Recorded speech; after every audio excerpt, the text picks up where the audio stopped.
En cuarto lugar mencionamos el socialismo cientista, la ingeniería social. Este es un socialismo especialmente perverso.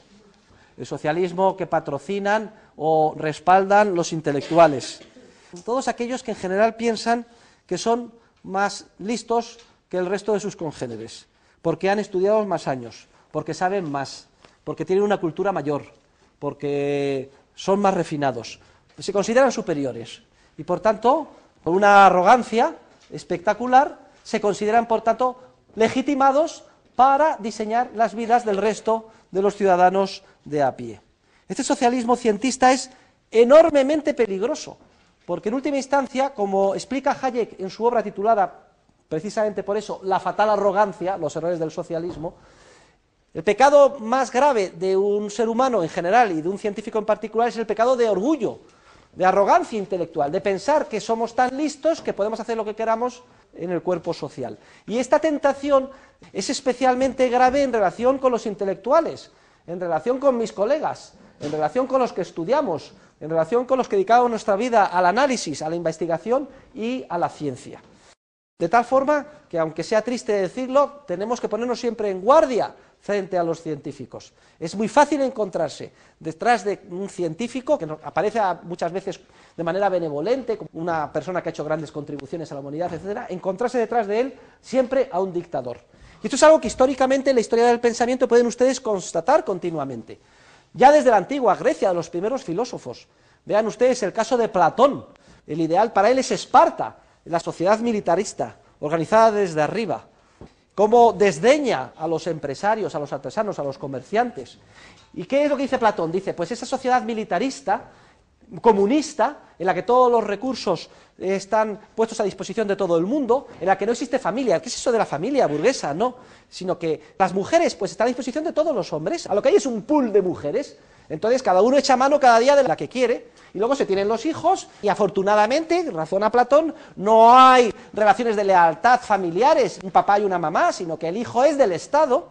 Pero, por cierto, aquel que nace crippled, o que no es una persona que se pueda concebir que va a servir para el ejército fuerte, etcétera, se le despeña por determinada roca y se le mata, y así no tenemos que alimentar esa boca. Y eso está perfecta y racionalmente organizado por el rey filósofo, es decir, el más inteligente, el más listo, el científico. ¿Que quién es? Precisamente Platón. Dice, yo soy yo, claro, yo soy el que diseño la ideal ideal y la impongo por la fuerza. ¿Quién va a estar mejor legitimado que yo, el más listo, para organizar la sociedad desde arriba? Y ese es el modelo de Esparta. Y no les extrañe a ustedes, por ejemplo, ¿quién vio la película Los 300 se llamaba? Era una especie de película con dibujos animados, ¿se acuerdan? Bueno, pues fíjense cómo se envía la idea subliminal. ¿Ahí quiénes son los buenos? ¿Quiénes son los que salvan a Grecia?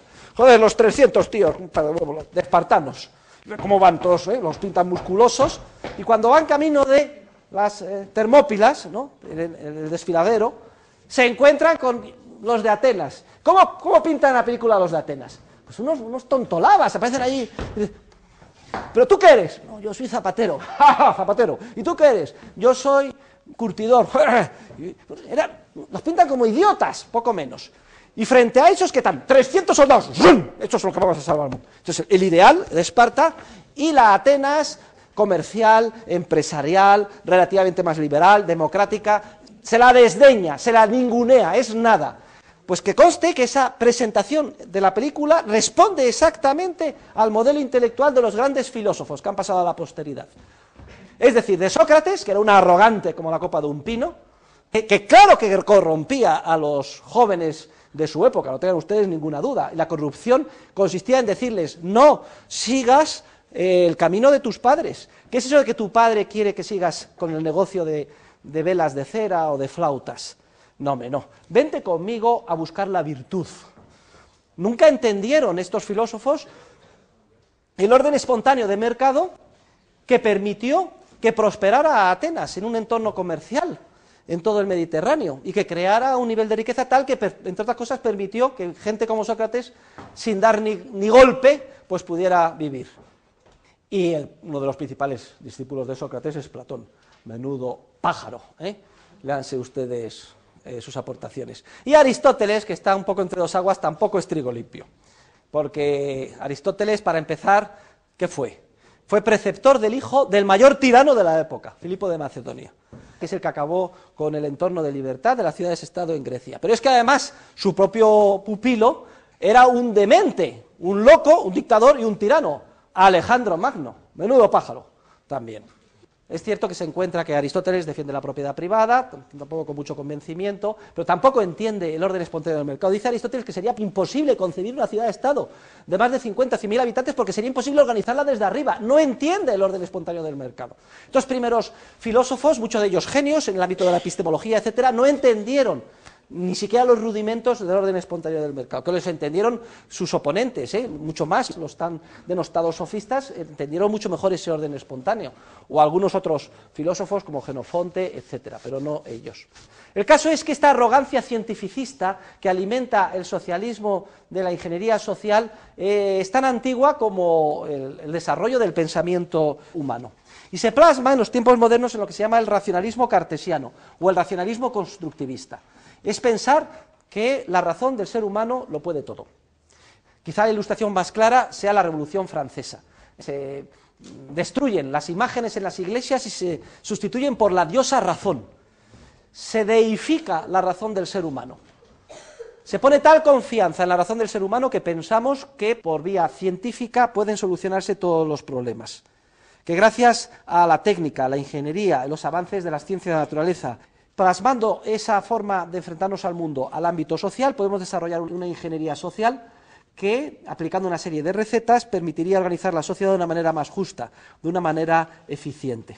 ¿Cuál es el gravísimo error del ingeniero social? Pues simplemente el de suponer que la información práctica y dispersa que generan continuamente los seres humanos conforme actúan podría llegar primero a crearse en un entorno de coacción y luego transmitirse a esa máquina, ese superordenador o ese comité de expertos, etcétera, que la digerirían y serían capaces de organizar la sociedad una vez analizada esa información, estructurada, etcétera, de una manera científica, de una forma mucho más eficiente y conseguir todo lo que se propusieran. Pues bien, el socialismo cientificista es especialmente peligroso. Primero, por esa tentación en la que caen los científicos que nos pensamos más listos que los demás. Segundo, porque nos consideramos legitimados para imponer a los demás lo que consideramos que es correcto. Y entonces nos dicen, usted debe fumar o no debe de fumar, y le impongo por la fuerza qué es lo que tiene que hacer. Y si debe de tomar drogas, y si debe de beber alcohol, y a qué horas. Porque usted no haga esto porque no le conviene. Nada más tienen que encender el telediario y escuchar cualquier telediario, siempre el mismo esquema.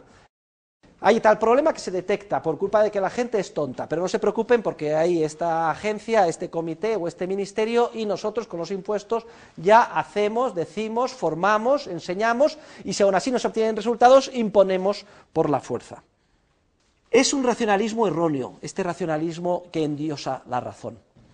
Es un racionalismo, además, que alimenta todos los otros tipos de socialismo.